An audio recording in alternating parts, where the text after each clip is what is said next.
Hello guys, hola chicos, ¿cómo estáis?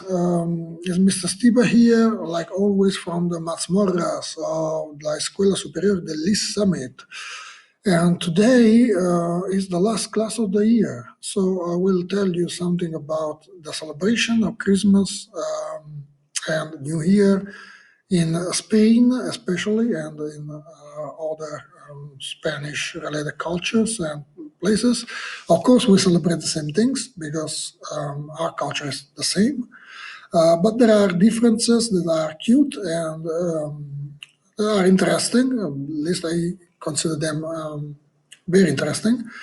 So, okay, let's take an overview and just a glimpse of how things can differ in different places. So, okay, let's start. Everybody knows probably already that Merry Christmas in Spanish is Feliz Navidad. Feliz Navidad. There is also a famous song that everybody knows.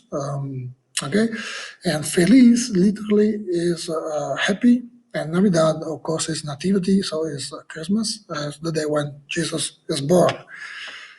The fact that we use feliz, happy, sometimes leads non-English speakers to say the incorrect happy Christmas instead of Merry Christmas. Okay, that's now you know why it happens. So what's a villancico? Villancicos are the Christmas carol in Spain. All over the places people go and sing. Normally they dress with ancient out of fashion clothes, and they go around in town singing for the public traditional songs. Okay, who are the Reyes Magos? Okay, the three kings, or the three wise men, or the wise men, depending on the translation. Those are the most important figures of Christmas break in Spain. Because those are actually the ones in charge of giving presents to the kids, to the small kids. So they're very popular, very loved. Of course, in Spain, Santa is known, but these are the traditional Spanish present givers. Now also Santa is popular, of course, also because the day they are celebrated and the kids receive their gifts, their presents is the 5th, 6th of January. The 6th of January is called the Epiphany. And so the kids have longer holiday, but less time to play with the toys because they don't get them on Christmas on the 25th. And they have to go to school the day after. So sometimes the parents split the gifts in two now. There is an important parade all over the places. I uploaded a folder with some extra material, some readings from Wikipedia, very easy, about these topics. And there is also video. You can see 3 minutes of the parade. It's pretty cool. And they throw candies at kids there. It's very cool. Those guys are depicted like 2 white and 1 black men always. They would see their names, and their legend is that they were kings and astronomers that understood that something was happening and decided to go celebrate the newborn who changed history. Okay, literally, Reyes is kings, and magos is a word, of course, related to magician, magic.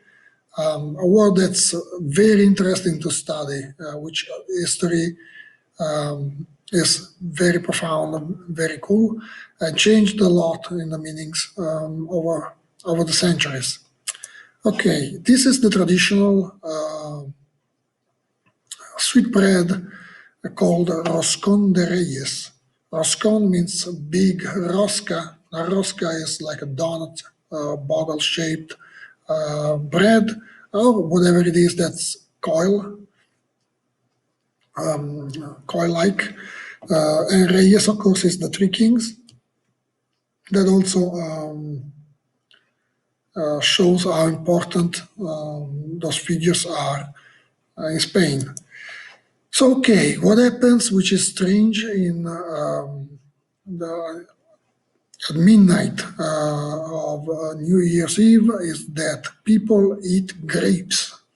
They have to eat one piece of grape every toll of the bell for the new year and midnight, which is kind of difficult because those grapes are pretty big, and you have to eat all of them, or 12 of them in a short period of time. And this is supposed to bring you good luck for the all 12 months of the new year. This is a strange and goofy tradition. Everybody goes, if you can, to the main square of your town. There is a bell, and then they have also canned grapes, and they start eating them. Another thing to celebrate Christmas, no, well, in this case is New Year, is the lottery, the national lottery, Loteria Nacional. You can see here, and everybody wants to win the Gordo, El Gordo, the fat one, the big one. Okay, this is not so very popular. What is Noche Buena? Noche Buena is different from Buenas Noches. Buenas Noches is just good night, but Noche Buena is one night in particular, and is Christmas Eve, the night of the 24th of December. It's called Noche Buena, good night, the good night, let's say. So Christmas tree in Spanish is just a translation, is el árbol de Navidad, the tree of Christmas. What is mysterious is its origin. Some people tell that the Romans started exchanging pieces, branches of pine trees for the new year. Other people say that is a Germanic and Celtic tradition. In any case, it predates Christianity and is one of those many that were assimilated by Christianity during the Middle Ages and all over history. So Noche Vieja is different from Noche Buena and is the last night of the year, New Year's Eve, as the night when they eat the grapes. Happy New Year, also another translation, very easy one. Feliz, happy, año, year, nuevo, new. So, Feliz Año Nuevo. And then we have the three kings, the three wise men, and their names are Melchor, Gaspar, and Balthasar. They are not the Stooges, and they're not Clint Eastwood, who is old and wise probably, but is not one of them. So the legend here is super cute. You probably already know all of it. There is a part that separates and is related to a tradition in Italy, not in Spain in this case. And I will tell you just because I was born there, and some people here have Italian ancestors, and so maybe or they already know or they are curious about things like that. They say that these three kings met with an old lady, which is the one we celebrated in Italy, and it's called La Befana. Okay, you can see here is an old lady, is like a witch, but she's good. She gives candy to kids. Okay, here she flies on a broom. Okay, all this. Okay, guys, that's it for today, and this is the last class of the year. So I wish you Merry Christmas, Happy New Year, hopefully better than 2020. And I will upload some things on Schoology. You can play with the quiz. You can also read something about all the stories if you want, and watch the video of the parade because it's pretty cool. You also have one assignment, just a recap of some basic Spanish vocabulary. It's very easy, but pay attention. There are some decoys, so you just have to read well and think. Okay, this being said, Feliz Navidad, Feliz Año Nuevo, a vosotros, a las familias. Bye bye.